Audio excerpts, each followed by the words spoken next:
Hello students, welcome to Marathi lecture. Students, पाठीमागच्या लेक्चरमध्ये आपण आपल्या पाठ्यपुस्तकातील आप्पाजींचे चातुर्य ह्या पाठाचा अभ्यास सुरू केलेला आहे.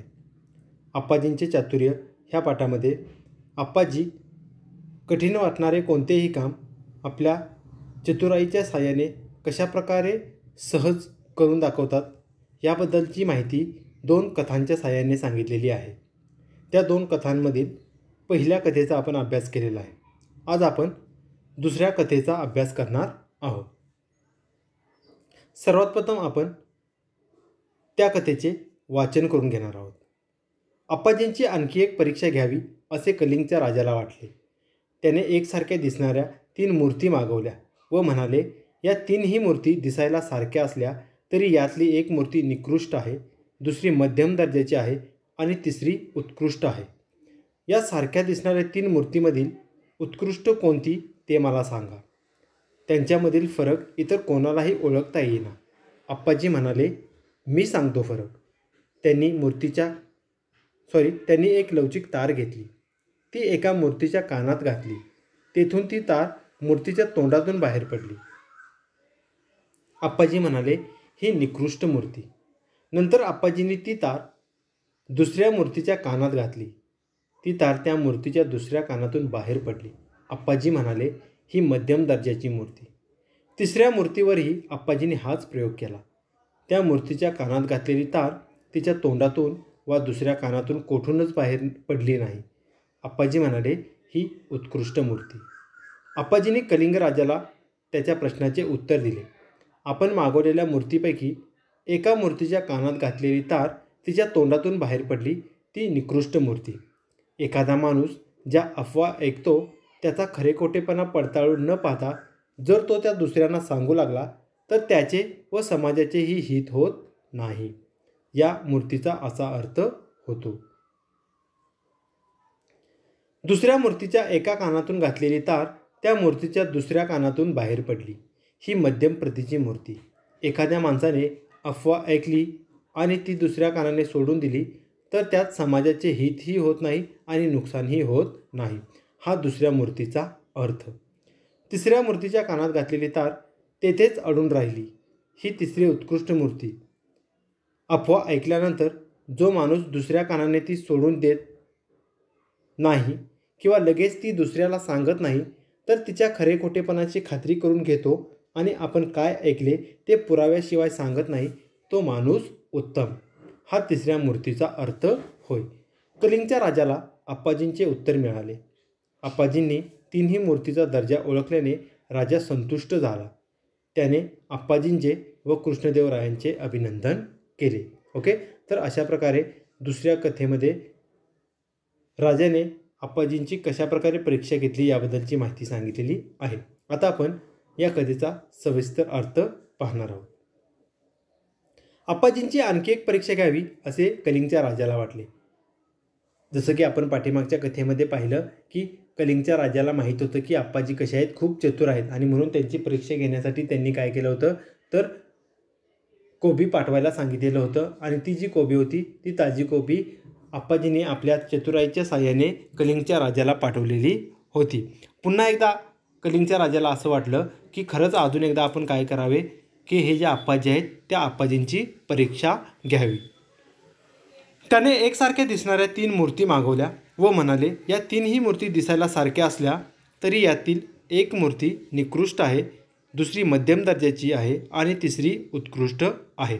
या सारख्या दिसणाऱ्या 3 मूर्तीमधील उत्कृष्ट कोणती ते मला सांगा. आप्पाजींची परीक्षा बघण्यासाठी राजाने काय केलं तर एकसारख्या दिसणाऱ्या 3 मूर्त्या मागवल्या. मूर्ती म्हणजे स्टॅच्यू. आणि ते कसे होते तर दिसायला तिन्ही पण मूर्त्या एकसारख्या होत्या. आणि त्या 3 मूर्त्या समोर ठेवून आप्पाजी म्हणाले की ह्या ज्या 3 मूर्त्या आहेत ह्या दिसायला जरी एकसारख्या असल्या तरी त्यामधील एक मूर्ती उत्कृष्ट आहे, दुसरी मूर्ती मध्यम दर्जाची आहे आणि तिसरी निकृष्ट दर्जाची आहे. ओके, उत्तम म्हणजे चांगली, मध्यम म्हणजे मीडियम आणि निकृष्ट म्हणजे खराब आहे असं राजांनी सांगितलं. आणि त्याचबरोबर राजा म्हणाले की ह्या ज्या 3 मूर्ती आहेत त्या 3 मूर्तीमधील उत्कृष्ट मूर्ती कोणती ते कोणीही ओळखून मला सांगा. त्याच्यामधील फरक इतर कोणालाही ओळखता येईना. आप्पाजी म्हणाले, मी सांगतो फरक.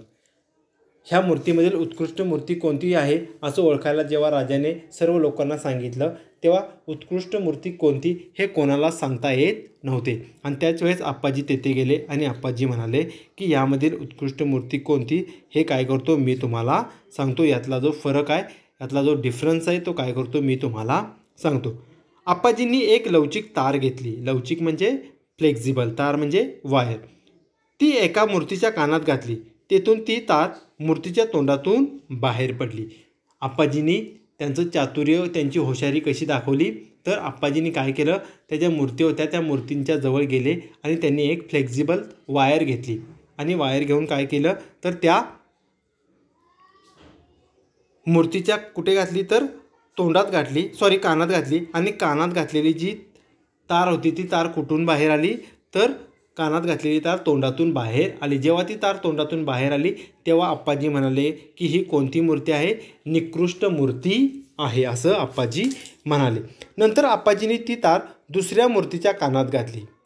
ती तार त्या मूर्तीच्या दुसऱ्या कानातून बाहेर पडली. आप्पाजी म्हणाले ही मध्यम दर्जाची मूर्ती. ज्याप्रमाणे पहिल्या मूर्तीवरती आप्पाजींनी प्रयोग केला होता तसाच प्रयोग दुसऱ्या मूर्तीवरती केला. आप्पाजींनी ती जी तार होती ती तार मूर्तीच्या कानात घातली. मूर्तीच्या कानात घातलेली तार दुसऱ्या कानातून बाहेर आली आणि तेव्हा आप्पाजी काय म्हणाले की ही जी मूर्ती आहे ती कोणत्या दर्जाची आहे, मध्यम दर्जाची आहे. तिसऱ्या मूर्तीवरही आप्पाजींनी हाच प्रयोग केला. त्या मूर्तीच्या कानात घातलेली तार तिच्या तोंडातून वा दुसऱ्या कानातून कोठूनच बाहेर पडली नाही. आप्पाजी म्हणाले ही उत्कृष्ट मूर्ती. आप्पाजींनी काय केलं तर तिसऱ्या मूर्तीच्या कानात देखील तार घातली. जेव्हा तिसऱ्या मूर्तीच्या कानामध्ये तार घातली तेव्हा ती तार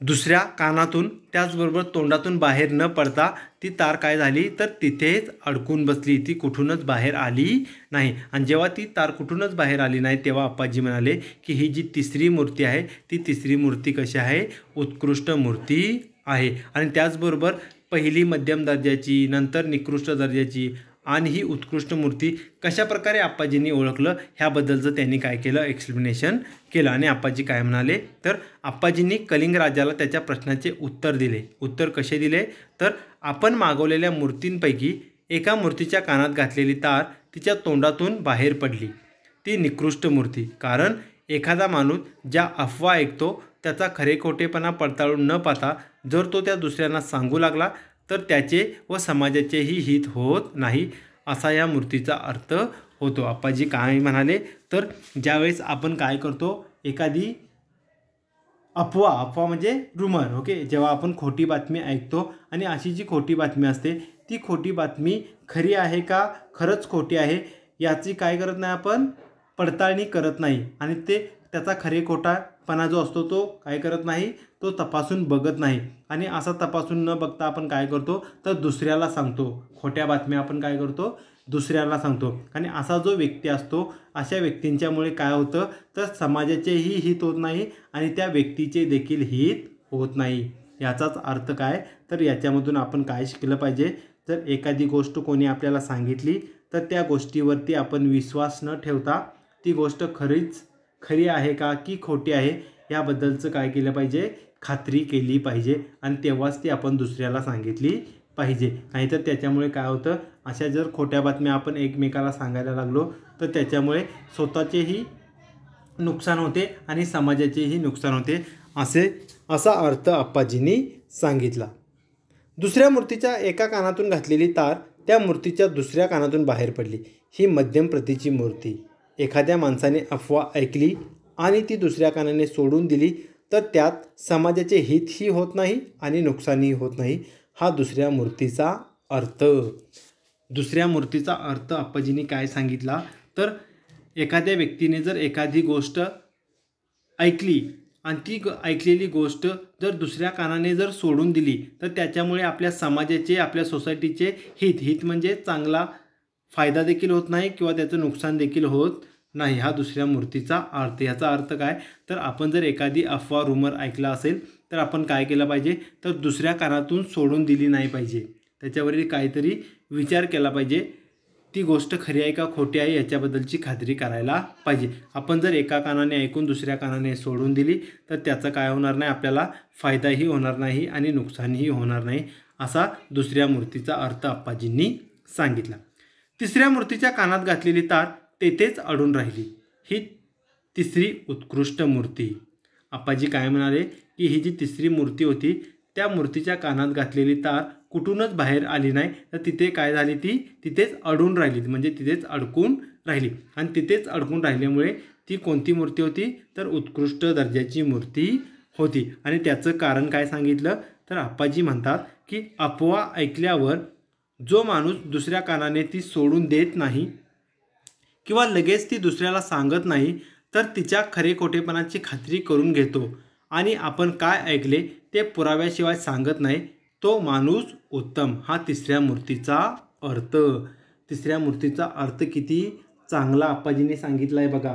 जर आपण एखादी अफवा ऐकलेली असेल तर ती अफवा आपण लगेच दुसऱ्याला सांगायची नाही किंवा ती दुसऱ्या कानाने सोडून देखील द्यायची नाही. तर आपण काय करायचं, तर ती जी गोष्ट आपण ऐकलेली आहे ती गोष्ट खरी आहे का खोटी आहे याबद्दलची खात्री करून घ्यायची, कन्फर्म करून घ्यायचं. आणि त्याच्यानंतर काय करायचं, तर दुसऱ्याला सांगताना ते पुराव्याशिवाय सांगायचं नाही. पुरावा म्हणजे काय, प्रूफ. आपण जी गोष्ट समोरच्याला सांगत असतो ती सांगत असताना आपल्याकडे कोणता तरी प्रूफ असायला पाहिजे. आणि विदाऊट प्रूफ कोणतीही गोष्ट आपण सांगायची नाही. आणि विदाऊट प्रूफ असा जर गोष्ट कोण सांगत नसेल तर तो माणूस कसा असतो, उत्तम माणूस असतो. असा अर्थ आप्पाजींनी तिसऱ्या मूर्तीचा सांगितला. ओके, तिसऱ्या मूर्तीचा अर्थ मी पुन्हा एकदा रिपीट करतो. आप्पाजी काय म्हणाले, तर एखादी अफवा जर आपण ऐकली असेल आणि ती जर ऐकलेली अफवा आपण दुसऱ्या कानाने सोडून दिली नाही किंवा लगेच दुसऱ्याला सांगितली नाही, आपण काय केलं, तर त्या बातमीचा किंवा त्या गोष्टीचा खरे खोटेपणा तपासून पाहिला.